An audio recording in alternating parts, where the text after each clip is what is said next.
ಯಾರೋ ಒಬ್ಬರು ಹೆಂಡತಿ ಆದಾಗ ನಿಮ್ಮ ಚಾಲೆಂಜಸ್ ಬೇರೆ ಆಗಿರುತ್ತೆ, ಯಾರೋ ಮಗುವಿನ ತಾಯಿ ಆದಾಗ ಬೇರೆ ಆಗುತ್ತೆ.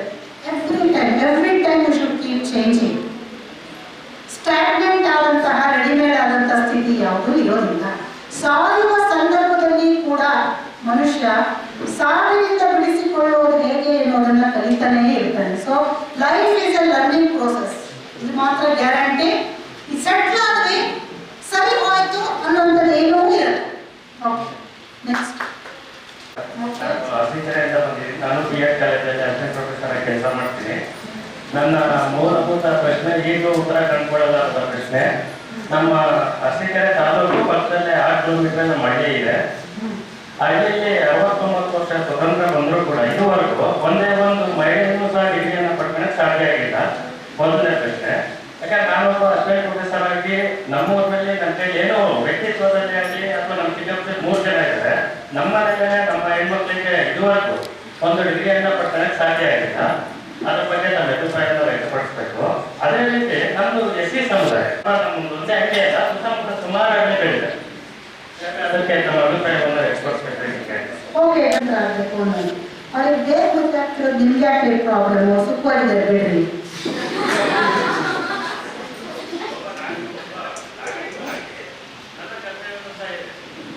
They are settled, you are not settled. They are happy, okay, ಬೇಕಾದ್ರೆ ಅಲ್ಲ, ಮತ್ತು ಸಮಾಜದಲ್ಲಿ ತೊಂದರೆ ಇರ್ತಲ್ಲ. ಮಹಿಳೆಯರಿಗಾಗಿ ವ್ಯಕ್ತಿತ್ವ ಬದಲಾವಣೆ ಬೇಕು ಅಂತ ಮಾತಾಡಿದ್ರೆ ನೀವು ಮಾತಾಡ್ಬೇಕಾದ್ರೆ ಹಾಗಾದ್ರೆ ಹೇಗೆ ಬದಲಾವಣೆ ಮಾಡೋದು? ನಾನು ಒಬ್ಬ ನಾಗರಿಕನಾಗಿ ಹೇಗೆ ಬದಲಾವಣೆ ಮಾಡ್ಬೋದು ಅಂತ ಶಿಕ್ಷಿತನಾಗಿ ಬೇಡ. ಒಬ್ಬ ನಾಗರಿಕನಾಗಿ ನನ್ನ ಜವಾಬ್ದಾರಿನೂ ಸಹ ಇದೆ. ನನ್ನ ಊರಿನಲ್ಲಿ ನನ್ನ ಮಹಿಳೆಯರು ಒಂದೇ ಒಂದು ರೀತಿ ಯಾವುದೋ ಸಮಾನತೆ ಕಾಣುತ್ತೆ. ಅರ್ಥ ಆಯ್ತು.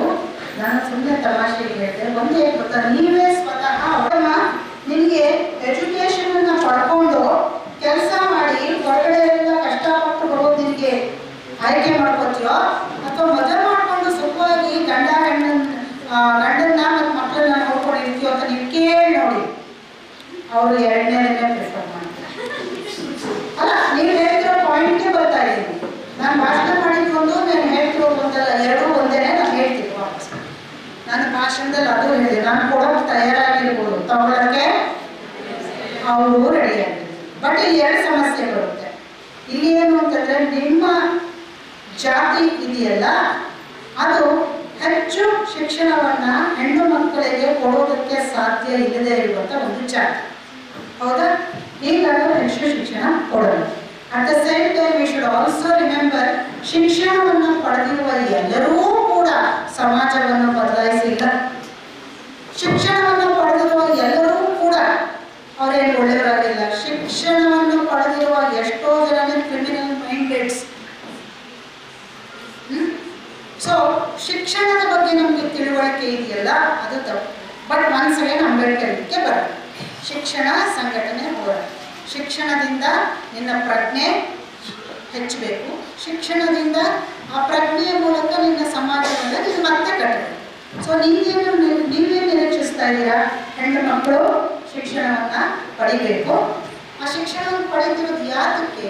ಮಕ್ಕಳಿಗೆ ಪಾಠ ಹೇಳ್ಕೊಡಕ್ಕ? ಇನ್ನೊಂದು, ಹೆಣ್ಮಕ್ಳು ಶಿಕ್ಷಣ ಪಡಿತಾ ಇರೋದು ನಮ್ಮೂರಲ್ಲಿ ಆಗ್ತಿರುವಂತ ಒಂದು ಉದಾಹರಣೆ ಅಂದ್ರೆ, ಯಾವ ಮಕ್ಕಳು ಸಹ ಓದ್ತಾನೆ ಇಲ್ಲ. ಯಾಕಂದ್ರೆ ಹೆಣ್ಮಕ್ಳು ಶಿಕ್ಷಿತರಾಗಿದ್ರೆ ಅಟ್ಲೀಸ್ಟ್ ಅವ್ರ ಮಕ್ಕಳಾದ್ರೂ ಇಷ್ಟು ವರ್ಷದಲ್ಲಿ, ನಾನು ಒಬ್ಬ ಮಾತ್ರ ಕೆಲಸದಲ್ಲಿ ನಮ್ಮೂರಲ್ಲಿ ಒಂದು 500 ಮನೆ ಗ್ರಾಮ, ಒಬ್ಬನೇ ಒಬ್ಬ ಇಷ್ಟು ವರ್ಷದಲ್ಲಿ ಒಬ್ಬ ಕೆಲಸದಲ್ಲಿದ್ದೀನಿ. ಯಾಕೆ ಕಾರಣ ಏನು ಅಂದ್ರೆ, ನಮ್ಮ ತಾಯಿನೂ ಓದಿಲ್ಲ, ಬಟ್ ನಮ್ಮ ತಂದೆ ಟೀಚರ್ ಆಗಿರೋದು ಒಂದಾದ ಕಾರಣ ನಾನು ಇವತ್ತು ಟೀಚರ್ ಆಗಿದ್ದೀನಿ. ನನ್ನ ಒಂದಿಗೆ ಒಂದು ಬೇಸಿಕ್ ಇದು. ನಮ್ಮ ಊರುಗಳಲ್ಲಿ ಏನಾದ್ರು ಹೆಣ್ಮಕ್ಳು ಓದಿದ್ರೆ ಕನಿಷ್ಠ ಅವ್ರ ಮಕ್ಕಳಾದ್ರೂ ಓದಿ ಏನಾದ್ರು ಒಂದು ಕೆಲಸದಲ್ಲಿ ಇಷ್ಟ ಇದ್ದಾರಲ್ಲ, ಒಂದೇ ಒಂದು ಫೀಲಿಂಗ್ ಅಲ್ಲಿ ಮಾತಾಡ್ತಾ ಇದ್ದೀನಿ ಅಷ್ಟೇ. ಯಾಕಂದ್ರೆ ಗೊತ್ತಾಯ್ತು, ನಿಮ್ಮ ಆತಂಕದ್ದು ಗೊತ್ತಾಯ್ತು. ಬಟ್ ನೋಡಿ, ಇಲ್ಲೂ ನಾವು ಹೆಣ್ಮಕ್ಳಿಗೆ ಶಿಕ್ಷಣ ಯಾಕೆ ಕೊಡ್ಬೇಕು ಅಂತ ಹೇಳಿ ಮಕ್ಕಳು ಓದಿಸ್ಬೇಕು. ಯಾವ ಮಕ್ಕಳು? ಗಂಡಸರು ತಮ್ಮ ಮಕ್ಕಳನ್ನ ಓದಿಸ್ಬೇಕು. ಟ್ಯೂಷನ್ಗೆ ಹಾಕೋ ದುಡ್ಡು ಇರುತ್ತಲ್ಲ, ಹೆಂಡತಿಯ ಪಾಠ ಹೇಳ್ಕೊಡ್ತಾರೆ ಮನೆಯಲ್ಲಿ ಅಲ್ವಾ? ಇದಕ್ಕೆ ತುಂಬಾ ಡೈಮೆನ್ಷನ್ಸ್ ಇದೆ. ಹೆಣ್ಮಕ್ಳು ಇವತ್ತು ಯಾಕೆ ಎಜುಕೇಟೆಡ್ ಆಗಿರ್ಬೇಕು ಕೆಲವು ಫ್ಯಾಮಿಲಿಗಳು ಬಯಸ್ತವೆ ಅಂತಂದ್ರೆ, ಹೊರಗಡೆ ಗಂಡ ಕೆಲಸಕ್ಕೆ ಹೋದಾಗ ಸ್ವಲ್ಪ ಎಲೆಕ್ಟ್ರಿಸಿಟಿ ಬಿಲ್ಲು, ಬ್ಯಾಂಕು ಕೆಲಸಗಳನ್ನೆಲ್ಲ ಮಾಡ್ಕೊಳ್ಳೋ ಸ್ವಲ್ಪ ಎಜುಕೇಶನ್ ಬೇಕು. ಆಯ್ತಾ? ಅವಳು ಹುಟ್ಟೋ ಮಕ್ಕಳಿಗೆ ಒಂಚೂರು ಪಾಠ ಹೇಳೋದಕ್ಕೆ ಬೇಕು. ಇದು ಗಂಡಸಿನ ಸ್ವಾರ್ಥ. ಇದು ಬೇರೆ ವರ್ಗದವರು ಅಲ್ಲಿ ಬಲಿಯಾಗ್ಬೋದು. ಕೆಳಜಾತಿಗಳಿಗೆ ಬಂದಾಗ ಎಜುಕೇಶನ್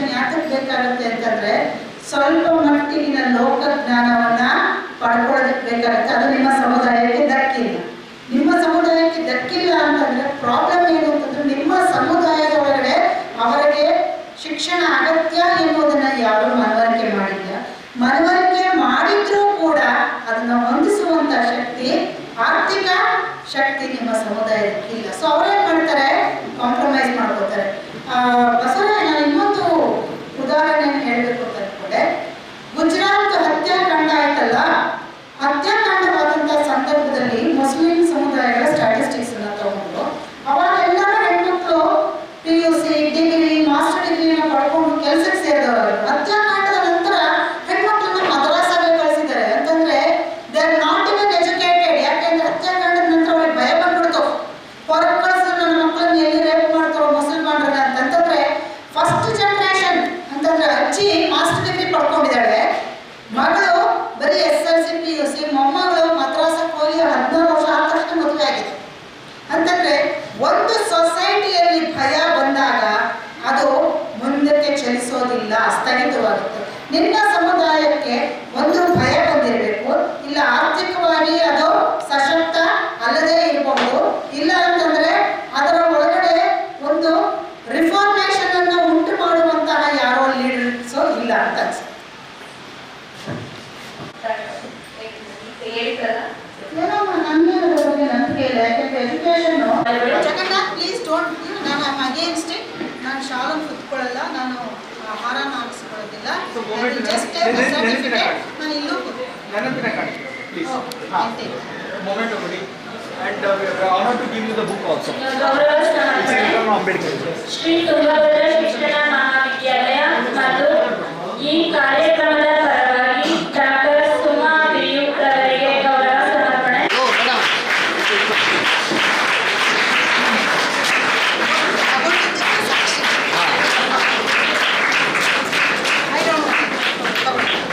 ಕಿರುಕಾಣೆ ಎಂಬ ವಿಷಯದ ಬಗ್ಗೆ ವಿಚಾರ ಸಂಕಿರಣವನ್ನ ಮಂಡಿಸಿದಂತಹ ಡಾಕ್ಟರ್ ಸುಮಾ ಬಿಯು ಅವರಿಗೆ ಕಾರ್ಯಕ್ರಮದ ಪರವಾಗಿ ಮತ್ತು ಕಾಲೇಜಿನ ಪರವಾಗಿ ತುಂಬ ಹೃದಯದ ಧನ್ಯವಾದಗಳು.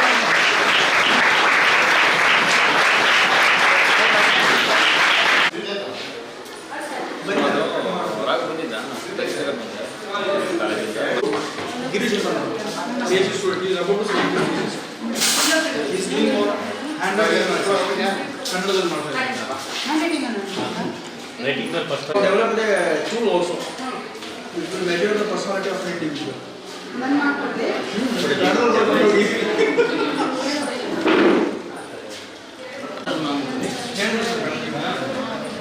My father had very much affection towards me.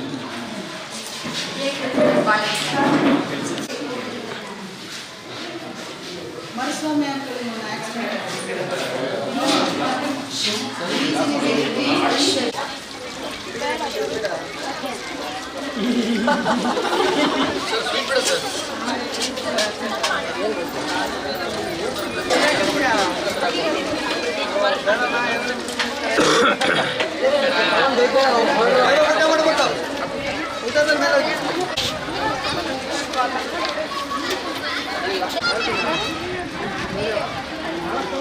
ಹೋಗಲೆ ಹೋಗಲೆ ಹೋಗಲೆ ಒತ್ಕೊಂಡು ಹೋಗಲ್ಲ ಓದ್ತು ಬಿಡವ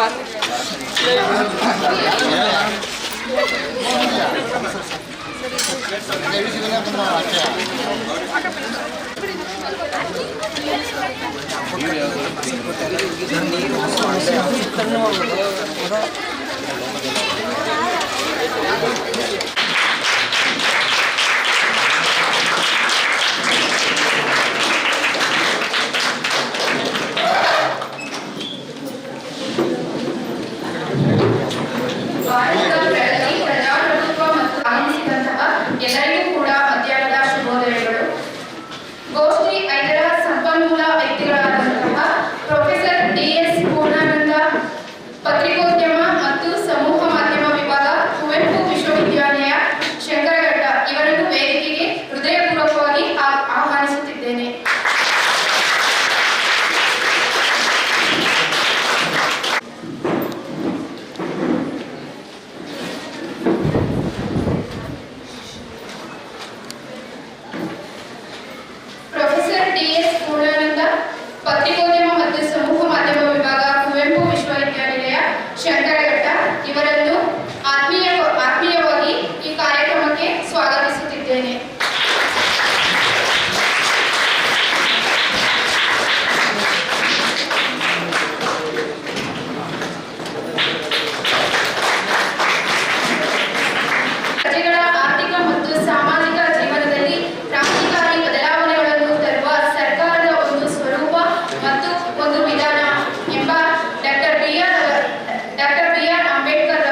my pleasure to introduce Professor Purnananda sir. He is presently working as a professor in Department of Journalism and Mass Communication, Kolkata University. He completed his MA in Mysore University, MS in Syracuse University, USA, and he pursued PhD from Mangalore University. And sir has served as a reader, senior lecturer, research assistant, and news editor, sub-editor. Like that, he served in various areas. And sir has given international presentations in international conferences all over the world, like Columbia University, University of Oslo, Norway, University of Barcelona, Spain. Like that, sir has given various presentations in all over the world. Sir has written 47 articles and 1 book, and sir has given conference presentations, and sir has completed 4 projects. And it's my pleasure to introduce, and I would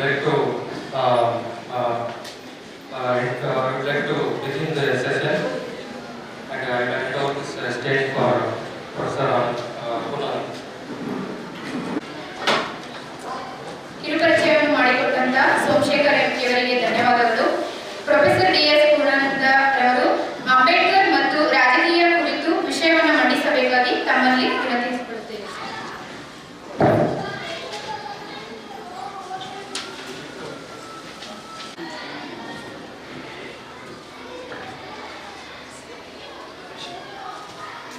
ಈ ಕಾರ್ಯಕ್ರಮದ ಆಯೋಜಕರಾದಂತಹ doctor Jagannath ಕಾಗೆಯವರೇ, ಈ ಕಾಲೇಜಿನ principal ಅವರೇ ಮತ್ತು ಸಮಾರಂಭಿಕರಾದಂತಹ ಶಿಕ್ಷಣ ಸ್ವಾಮಿಯವರೇ,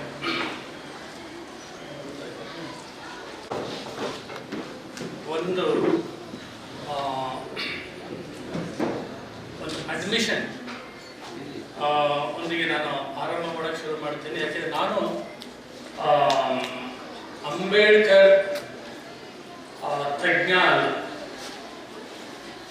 ಆದರೆ ಆಗಾಗ ಅಂಬೇಡ್ಕರ್ ಅವರನ್ನ ಓದ್ಕೊಂಡ್ರು.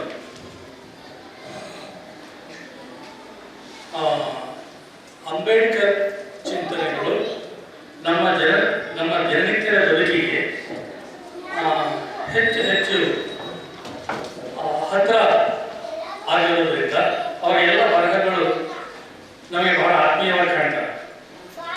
ಹಾಗಾಗಿ ನಾನು ಸಾವಿರಾರು ಅಂಬೇಡ್ಕರ್ ಅವರನ್ನು ಓದ್ಕೊಂಡವರಲ್ಲಿ ಅಂಬೇಡ್ಕರ್ ಅವರ ಬಗ್ಗೆ ಬಹಳಷ್ಟು ವಿಚಾರಗಳನ್ನು ಮಾತಾಡಬಹುದು. ನಿನ್ನೆ ಬಂದು ಇವತ್ತು ಹಲವು ಚಿಂತಕರು ವಿರೋಧಿ ಮುಂದೆ ಅಂಬೇಡ್ಕರ್ ಬಗ್ಗೆ ಮಾತನಾಡಿದ್ದಾರೆ.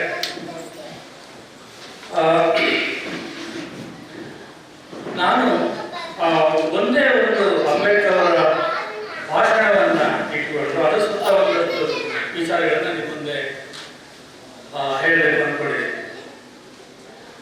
ನಿಮ್ಗೆಲ್ಲರೂ ತಿಳಿದಿರೋ ಹಾಗೆ ಅವರ ಅನ್ಹಿಲೇಷನ್ ಆಫ್ ಕಾಸ್ಟ್ ಅನ್ನೋ ಭಾಷಣ ಅಥವಾ ಮುದ್ರಿತವಾದಂತಹ ಭಾಷಣ, ಮಹಾ ಹೋರಾಟದಲ್ಲಿ ಅವರು ಮಾಡಿದಂತಹ ಭಾಷಣ, ಇದೆರಡು ಜೊತೆಗೆ ಇನ್ನೊಂದು ಬಹಳ ಅದ್ಭುತವಾದ ಭಾಷಣ ಅವರು ಮಾಡಿದಂತಂದ್ರೆ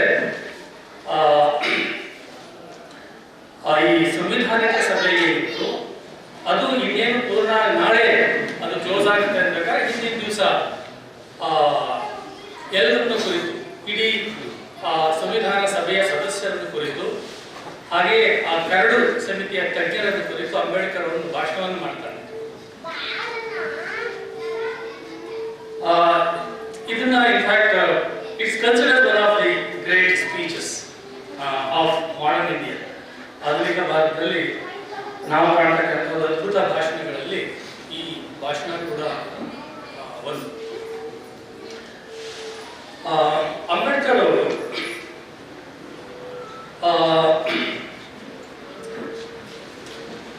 ಒಂದೇ ಒಂದು ಕಾರಣಕ್ಕೆ ನಾನು ಈ ಸಂವಿಧಾನ ಸಭೆಗೆ ಬಂದೆ ಅಂತ ಹೇಳ್ತಾರೆ. ಶೆಡ್ಯೂಲ್ ಕಾಸ್ಟ್ ಏನಿದ್ದಾರೆ ಅವರ ಹಿತಾಸಕ್ತಿಗಳನ್ನ ಕಾಪಾಡೋದಕ್ಕೆ ನಾನು ಇಲ್ಲಿಗೆ ಬಂದೆ. ಆದರೆ ನನ್ನನ್ನ ಕರಡು ಸಮಿತಿಯ ಸದಸ್ಯನಾಗಿ ಮಾಡಿದ್ರು. ಅಷ್ಟೇ ಅಲ್ಲ, ಕರಡು ಸಮಿತಿಯ ಅಧ್ಯಕ್ಷನನ್ನಾಗಿ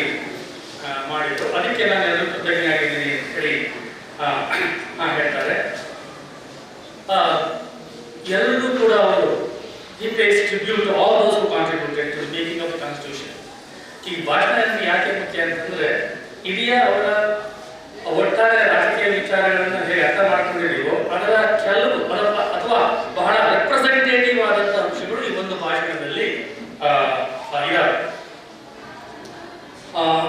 ಯಾಕೆಂದ್ರೆ ಜಾತಿ ಆಧಾರಿತ ಅಸಮಾನತೆಯ ನಿರ್ಮೂಲನೆ ಆಗಬೇಕಂತಂದ್ರೆ ಸಂವಿಧಾನ ಮಾರ್ಗ ಒಂದೇ ಮಾರ್ಗ ಅಂತ ಹೇಳಿ ಅವರಿಗೆ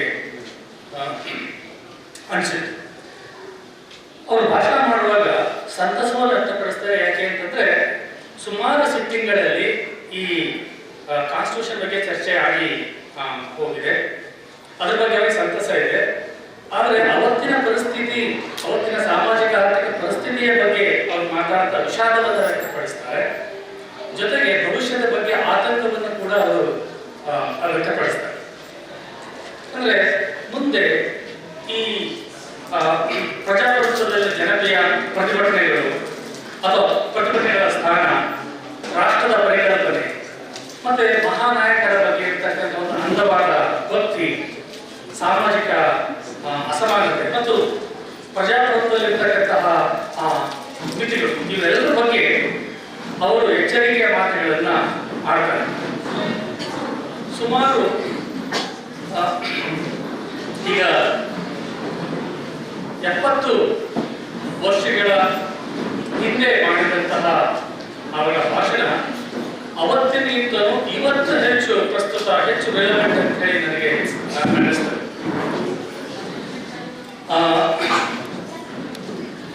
ಸಂವಿಧಾನ ಸಭೆಯ ಎಲ್ಲ ಸದಸ್ಯರು ಕೂಡ ಕರಡನ್ನು ಸಿದ್ಧಪಡಿಸ್ತಕ್ಕಂತಹ ಕೆಲಸವನ್ನ ಮಾಡಿರ್ತಾರೆ. ಬಹಳಷ್ಟು ಜನ ಈ ಅಂತಿಮ ಕರಡ ಒಪ್ಕೊಂಡಿರ್ತಾರೆ, ಆದರೆ ಒಬ್ಬರೇ ಒಬ್ಬ ವ್ಯಕ್ತಿ ಅದನ್ನು ವಿರೋಧಿಸ್ತಾರೆ. ಅವರು ನಾಸಿರುದ್ದೀನ್ ಅಹಮದ್ ಅಂತ. ಇದನ್ನ ಯಾಕೆ ಹೇಳ್ತಾ ಇದ್ದೇನೆ ಅಂತಂದ್ರೆ, ಅಷ್ಟೊಂದು ಜನ ಈ ಸಂವಿಧಾನ ಒಪ್ಪಿ ಆಯಿತು, ಈ ನಾಸಿರುದ್ದೀನ್ ಅಹಮದ್ ಯಾಕೆ ಇದನ್ನು ವಿರೋಧಿಸ್ತಾರೆ? ಈ ಕಡೆ ದೃಢವಾಗಿ ವಿರೋಧಿಸ್ತಾರೆ. ಅವರು ಇದು ಡ್ರಾಫ್ಟಿಂಗ್ ಕಮಿಟಿ ಅಲ್ಲ, ಡ್ರಿಫ್ಟಿಂಗ್ ಕಮಿಟಿ ಅಂತ ಹೇಳ್ತಾರೆ. ಇದರಲ್ಲಿ ಪ್ರಶಂಸೆ ಮಾಡತಕ್ಕಂತಹ ಒಂದೇ ಒಂದು ಅಂಶ ಕೂಡ ಇಲ್ಲ ಅಂತ ಹೇಳ್ತಾರೆ. ಆದ್ರೆ ಅಂಬೇಡ್ಕರ್ ಬಹಳ ಗಮನ ಕೊಟ್ಟು ಇದನ್ನೆಲ್ಲ ಕೇಳ್ತಾರೆ. ಅಷ್ಟೇ ಅಲ್ಲ, ಬಹಳ ಸಂಯಮದಿಂದ ಅವರಿಗೆ ಉತ್ತರವನ್ನು ಕೊಡ್ತಾರೆ. ಮತ್ತೆ ಅವರು ಏನ್ ಹೇಳ್ತಾರೆ ಅಂತಂದ್ರೆ, ಈ ನಾಸಿರುದ್ದೀನ್ ಅಹಮದ್ ಅನ್ನೋ ಮನುಷ್ಯ ಎಷ್ಟೊಂದು ತಿಳ್ಕೊಂಡಿದ್ದಾನೆ, ಈತ ನಮ್ಮ ಕರಡು ಸಮಿತಿಯಲ್ಲಿ ಇರಬೇಕಾಗಿತ್ತು, ಆದ್ರೆ ಕರಡು ಸಮಿತಿಯಲ್ಲಿ ಯಾರಿರ್ಬೇಕು ಅಂತ ಹೇಳಿ ನಿರ್ಧಾರ ಮಾಡೋ ಹಕ್ಕು ನನಗಿರಲಿಲ್ಲ, ನಿರ್ಧಾರ ಮಾಡಿ ಆಗಿತ್ತು. ಹಾಗಾಗಿ ಇಂತಹ ಮನುಷ್ಯ ಕರಡು ಸಮಿತಿ ಇದ್ದಿದ್ರೆ ನಾವು ಹೆಚ್ಚು ಕಲಿತಾ ಇದ್ದೆ ಅಂತ ಹೇಳ್ತಾರೆ. ತಮಗೆ ತಿಳಿದಿದ್ದೇನೆ ಅಂತಿಮ ಜ್ಞಾನ ಅಂತ ಹೇಳಿ ಅಂಬೇಡ್ಕರ್ ಅವರಿಗೆ ಅನಿಸಿರಲಿಲ್ಲ. ಬಹಳ ವ್ಯಕ್ತಿಗಳು ನಮಗೆ ತಿಳಿದಿರೋದೇ ಅಂತಿಮ ಅಂತಕ್ಕಂಥ ಒಂದು ಟೇಂಕಾರದಿಂದ ಮಾತಾಡ್ತಾರೆ. ಅಂತ ಒಂದು ಸಂಸ್ಕೃತಿಗೆ ಅಂಬೇಡ್ಕರ್ ಅವರು ಅಪವಾದ ಆಗಿತ್ತು. ಈಗ ಕಾಂಗ್ರೆಸ್ ಇಂದ ಬಂದಂತಹ ಹಲವಾರು ಸದಸ್ಯರು ಸಂವಿಧಾನ ಸಭೆಯಲ್ಲಿ ಕಾಮತ್, ಸಕ್ಸೇನಾ, ಸಿದ್ವಾ, ಠಾಕೂರ್ ದಾಸ್, ಭಾರ್ಗವ ಅವರು, ದೇಶಮುಖ್ ಅವರು, ಶಾ ಅವರು, ಪಂಡಿತ್ ಸುಜಾ ಅವರು, ಇವರೆಲ್ಲರೂ ಕೂಡ ಅನೇಕ ಸೈದ್ಧಾಂತಿಕ ಪ್ರಶ್ನೆಗಳನ್ನ ಈ ಕಾನ್ಸ್ಟಿಟ್ಯೂಷನ್ ಅಸೆಂಬ್ಲಿ ಮುಂದೆ ಇದ್ದಾರೆ. ಅವರು ಹೇಳೋದೆಲ್ಲೂ ಅಂಬೇಡ್ಕರ್ ಒಪ್ಪಲ್ಲ. ಎಲ್ಲ ವಿಚಾರಗಳನ್ನು